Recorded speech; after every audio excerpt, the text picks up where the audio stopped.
Okay, visual flashing warning for people who are susceptible to epileptic seizures. In this video, I'm gonna be putting up like a GIF I wanted to share. Okay, I don't know if this is too flashy. I don't know, you guys could tell me because I don't know how it works. I just know that we have to think about stuff like that when making videos. I'm just trying to be considerate. I'm getting a little burned out on Crazy Neighbor exposed videos. I want to do something different. I just feel like talking about something different. I'm gonna be talking about the time I got caught Dine in the kitchen. If you don't know what that is, that's basically when somebody dines at a restaurant and then they basically ditch it. They run without paying the bill. This was back when I was in Texas and I was about 16 years old, I want to say. My sis was 15 years old and we had ended up in a really sticky situation. Basically, it started out normal. It was a family dinner at Denny's. Me, my dad, and my sis were there, and it was my dad's treat for us. It was one of those things that we usually do as a family. It was like one of our favorite little restaurants to visit at as a family and just, have fun, eat our favorite meals. And it really didn't end well because, well, let me just tell you how it happened. We were eating and then my dad said he had forgot his wallet or his card or something. So he said he was going to come back. Me and my sis, we were like, okay, whatever. They served us and we were already eating and we're like, Dad's going to come back, And we were waiting for him, but after so many hours, it kind of like started daunting on us, the situation. Just us two were left alone at the restaurant, like late into the night. Because he left us for like hours, I think. It was a really long time. And so me and my sis were getting really nervous about it because we didn't have cash and we thought Dad was going to pay for it. And so we started talking amongst ourselves. We psyched ourselves out a little bit to the point where we were thinking like our only way out of this is gonna like be to run, like we're gonna have to dine and ditch. Now that I look back though, as like an adult who's matured more, I feel like we shouldn't have done that. And I understand now, like we probably should have just talked to an adult and explained the situation. It wasn't our fault. But we did decide to run. Unfortunately, I do have a bad leg. I mean, I can run, but I'm not very good at it. Like I'm not very fast, Even when I walk with a limp. It's not a severe limp, it's like a slight limp, but it's noticeable. My sister, on the other hand, she's very good at running. She's very athletic. So she zoomed right past me and she was like, we're gonna have to freaking, break off. We're gonna split up. We're gonna lead them in different directions. So they were on my tail, seeing that I was a slow runner.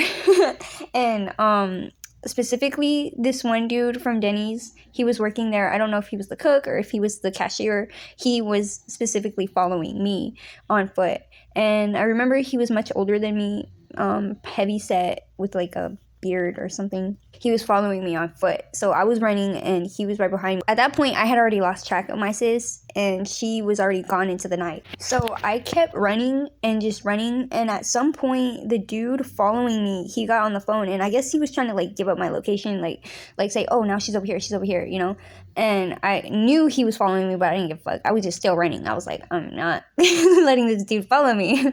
So eventually he tried to talk to me directly though, and the first time he actually did try to talk to me directly is the first time he fucked up, because I remember distinctly he was like, they know where you are, we were calling the cops, bitch. And I was thinking to myself, did he just say bitch? And he's a grown-ass man. He didn't even know the situation though. And I was like, I remember distinctly, very calmly, I was still running, he was running right behind me, but he just slipped that. But very calmly I reacted, like I was like, you don't even know me, so don't call me a bitch. And that's all I said to him, and we were still running. And the silence after that was so freaking awkward. A grown man, that was probably the weirdest part for me.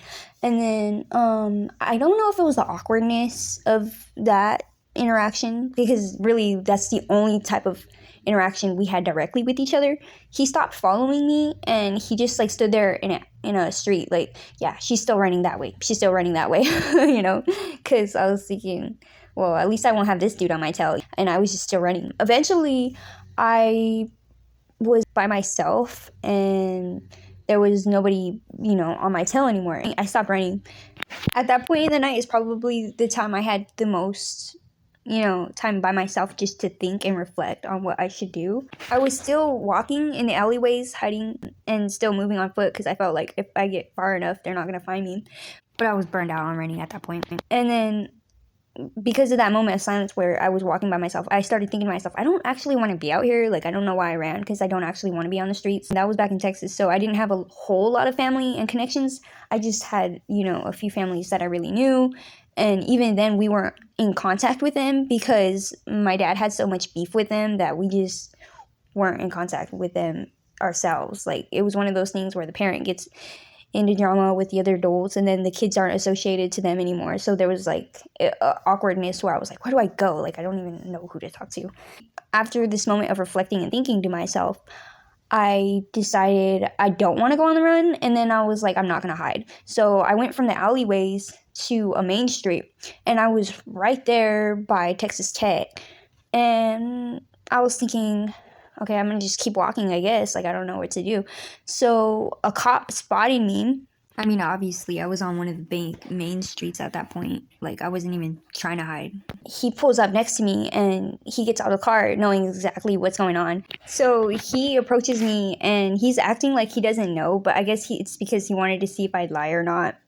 And he's like, where are you going? Where are you coming from?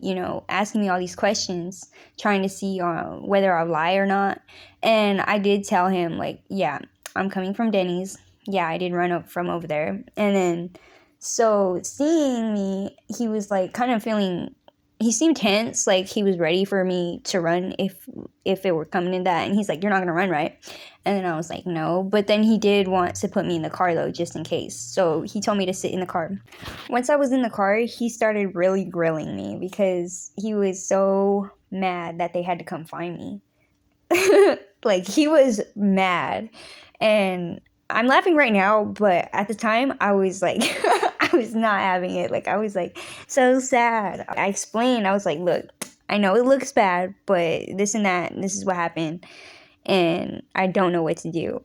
Not in those words, in that tone. Like, obviously, I was still really shaken from the situation. Like, I was like really weak, feeling like, oh my gosh. I even started crying at a point because I was thinking, oh my god, I'm gonna go to juvenile hall. I don't know where my dad is. I don't know where my sister is. And then, like, I don't know who to call. Like, I was just so shaken. But he was still grilling me. And it was, I mean, rightfully so. He was playing the bad cop type of vibe. So he gets out of the car, though, because another cop who was on the search for us, I suppose, pulled up and wanted to know the situation. So they started discussing the situation, and I was just waiting in the car. And then I think a third cop pulled up because, I mean, I guess they dispatched a few people to look for us while we were on the run. And the third cop who pulled up, I think it was a female. She might have talked to me for like a minute, but I can't really remember. This was like years back. Okay, so as I'm trying to get myself together, I think at some point they decide like, okay, we got to get this kid probably to a, level-headed, stable adult. They were like looking up our information and stuff, and they realized my sister, she was in their system. So they realized that she was in their system, and she had contacts with my aunt and my grandma who lives in Texas, and they decided to call her, which is lucky for me in a way because I didn't have any contacts with them. Luckily, they did find contacts under my sister's name, and they just called her, and she came and picked me up that night. I feel like there's a few times maybe like I was involved with the cops and maybe I should have gotten in trouble for something, but I mean, it just don't play out that way. Like, sometimes it just isn't what you think, and sometimes they have like good systems out there for helping people. So basically, I go back to my aunt's house after that, and my sister was still on the run. She didn't really realize what was going on. At some point while I'm at my tia's house, I had been well taken care of. I explained the situation to my aunt and my grandma, and they were, very welcoming to me with open arms. They were very understanding about the situation. I don't know how, like, I don't know if I even had my own phone. I got on the internet, on my Facebook. I contacted my sister, and I'm like, hey, so I got caught by the cops. They know what happened. They're not going to arrest you probably if you just would come back over here to our grandma's house. She did come back to where I was at. I don't know when. I think it was like the next day. I think it took her a while to get on her Facebook. But as soon as she did, yeah, she was right with me. And we were just big chilling over there. It was really nice, though, because it was like one of the few times like we actually felt stable enough, like comfortable enough. It was like a completely different environment, basically. At some point, we did have to go back with my dad, but we formulated this plan to like run away from home, which is like a whole ass other story, really. It was because when the cops had released me to my aunt, and then they weren't like, you know, making it a legal guardianship type of thing. It was just a temporary stay. So we did have to eventually go back to our dad temporarily, and then we formulated this plan to get a CPS case so we could run away from home again. Which I really don't know why there wasn't a case about it. Anyways, I am gonna end this story time though. If y'all have any comments, concerns, questions, you guys can leave them below. I probably won't even mind answering questions. Isn't that crazy though? I never thought like we would be dying and ditching like that. I remember I was telling this story to my homies one time over a blunt, and I was like telling the story. I felt fine at first, but then I was like, oh shoot, I don't know why the emotions just crashed. I think it was the part where I was like, dang, this grown dude really called me out my name that night too. Like, I don't know why, something about that just doesn't sit right with me. I was like so high, I was stoned, and then I started crying. And the homies looked so funny though, because they were like, it's okay, if we were there, we would kick his ass or something like that. I was just like, oh my god. I think what it was is because during that time that I was on the run, I didn't have time to process all of it. Like, yeah, when the cop was grilling me, I did feel sad and I did cry. But then I was just like, I was scared to go to jail. That's why I didn't want to do it. Later, I still didn't process all of it. Like, I still didn't really, like, it didn't dawn on me how stupid that situation is for kids, you know, like, damn. But when I was talking to the homies, it sure did come out. So yeah, I think I fleshed it all out already. It's probably why I'm so like willing to share, because I don't have any feelings left over it. Okay, so I'm gonna end this story time.